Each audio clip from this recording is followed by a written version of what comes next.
अमरावती जिल्ह्यात सध्या प्रचंड उष्णतेची लाट पाहायला मिळते। तापमान 45 अंशाच्या घरात पोहोचल्याने नागरिकांचे जनजीवन विस्कळीत झाले आहे। दुपारच्या वेळेत शहरातील रस्त्यांवर अक्षरशः शुकशुकाट पाहायला मिळते। या भीषण उष्णतेचा आरोग्यावर होणारा परिणाम लक्षात घेता जिल्हा सामान्य रुग्णालय प्रशासनाने विशेष तयारी केली आहे। रुग्णालयाच्या वार्ड क्रमांक 1 आणि वार्ड क्रमांक 6 मध्ये प्रत्येकी एक सनस्ट्रोक रूम तयार करण्यात आला आहे।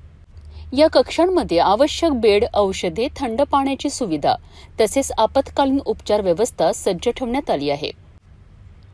सध्या दिलासादायक बाब म्हणजे एकही उष्माघातग्रस्त रुग्ण दाखल नसल्याची माहिती समोर आली आहे।